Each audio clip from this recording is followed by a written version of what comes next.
as lawyers, as Filipino lawyers, we expect something different na bigyan nyo kami ng yung nakikita namin na masasagot namin ng tama. Attorney Medjaldea, could you tell us more about yung sa meeting nyo kagabi with Kaufman? I mean, how was it? Ano lang yung socials lang yan. Okay.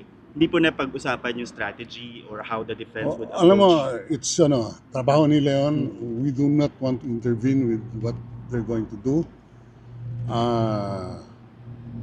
Of course, kanila lahat yan. We're just here to observe. And we were hoping that we could get a glimpse of our beloved president. But unfortunately, hindi pwede.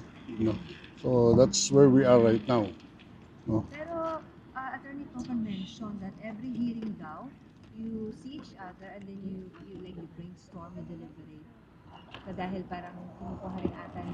Every hearing, Or I mean, at the end of the hearing ata, the confirmation. the first time we met with him was last night. And the other day when we had a short talk during the lunch break, we didn't talk anything about strategy of the hearing. ESC mentioned kahit this is political, so kahit anong ebidensya. What do you mean by that? So, Hindi, personal na ko yun. Personal observation ko yun. Bigyan nyo kami ng laman para makita namin. Ano itong pinagsasabi. Kasi, umpisa sa 3 patay, 4, naging 47, naging 5,000, naging 17,000. Where are we? Yeah. Hindi accurate. And they're saying it's a crime against humanity. Have you watched yung mga criminal cases nung araw during the times of war? Ano yung crime against humanity? Hundreds of thousands being killed. Here, we're doing something. It's a national policy. Anong pakialam ng ibang nations dito na itong gusto namin gawin para tumahimik naman yung bansa namin? Pagod na kami. Pagod na siya. He saw it as a last alternative. Baka ito ang pag-asa na linisin natin ang sarili natin. And we were on the right track. Unfortunately, our president had only 2 to 3 years to govern. Inabutan tayo ng COVID. 2 taon nang nawala sa kanya. Pero sa 2 taon na yun, ano nakita ninyo? Wala. Sagutin nyo nga ako. Marami, sir.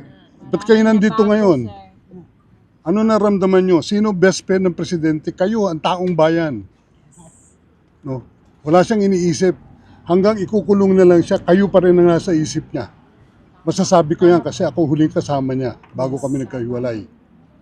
So, ES, would you say na walang katotohanan yung common plan, yung parang sinasabi po, ini-establish po ng prosecution during the confirmation hearing? Alam mo, ito nga, natutulog na lang kasi tulog ng tulog at nag-aabang na something substantial o matapos na itong proceedings kasi wala kaming nakikitang as Filipino lawyers, hindi namin ng procedures. Ano pong comment nyo dun sa photo gallery na high value target, kill list? Anong photo gallery? Yung pinakita ni PRRD na may mga mukha na high Drug value, list daw, drug list, high value Well, target. meron siyang national policy. Ito ang mga taong binigay sa akin na involved sa mga drug trafficking. Bigay ito ng mga pulis ko, hindi sa akin to. Part of the system yan. Meron tayong war against criminality, war against drugs. So, buti nga sinasabi, ito yung mga taong may mga kasalanan. Tapos ba nila yung words ng dating presidente? Patayin natin, pero tapos, you go. Do not go beyond the law. Otherwise, you're worse than criminality.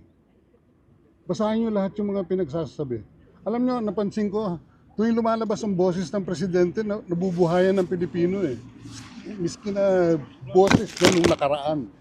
Do you think, sir, that the parts of the speeches were taken out of context? Obviously. Kasi they're not picking. Sinusuppress nila yung anong nasa loob eh.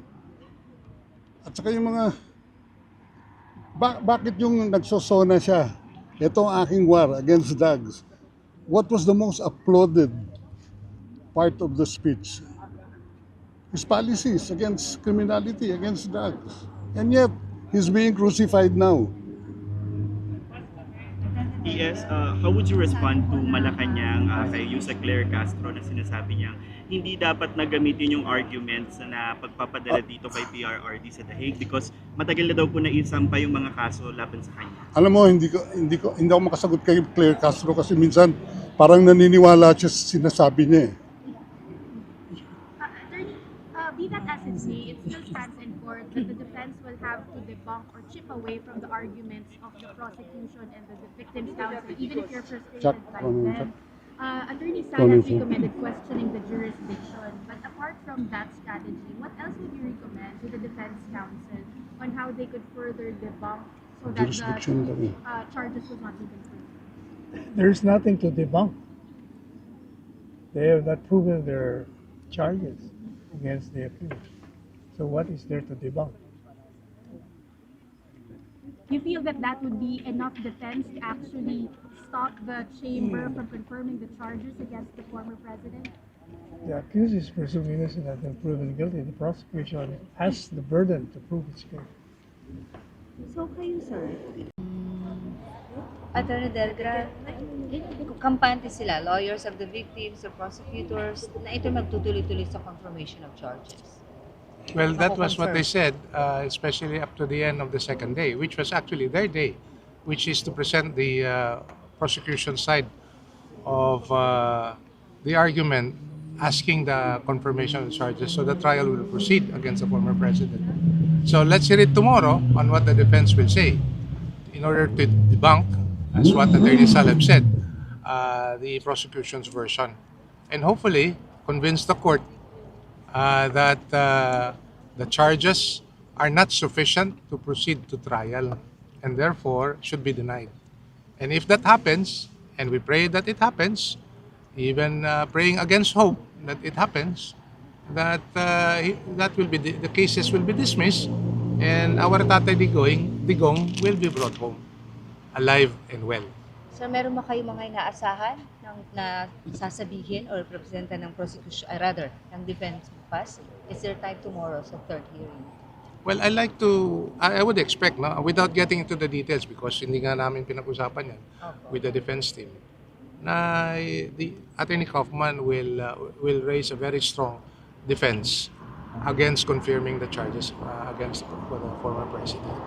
That despite na sinabi niyo hindi substantial ang present ng prosecution. I agree with that. Especially pagdating doon, well, himay-himay natin ng konti. No? The prosecution obviously utilized what we understand that there are about hundreds, if not thousands of pieces of evidence that they have gone through and reviewed. We don't know what, we don't know where, what they are, but marami.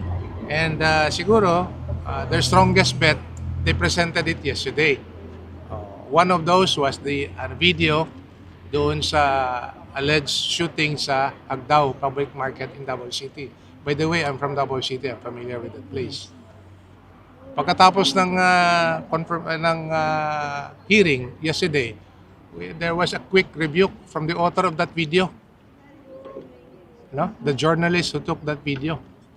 And everything, according to him, is not what the ICC prosecutor was trying to portray before the ICC judges. So, yun po. Yung pa lang, talo na sila doon. Pagdating naman doon sa mga representative of the victim, it's all rhetorics. It's all rhetorics. Walang not a single piece of substantial evidence because that is the basis of the ICC to determine whether there is substantial evidence to confirm the charges. Remember, the court allowed them to present at least 2 witnesses, so now they have the option whether or not they want to push through the same. I'm not really familiar with the proceedings, but presentation of witnesses will come in the event that the results of the confirmation of charges will be positive. So you don't expect ES, nakikibalita po ba si VP Sara sa inyo sa mga nagaganap dito? Because na-interview po siya sa Iligan and sabi niya medyo hindi na po niya namomonitor yung charges hearing ng dati. Unfortunately, hindi namin siya nakakausap ever since we came. But who appointed you to be the Filipino Legal Counsel of PRRD? Family. Family. The whole family, like Yes. Honey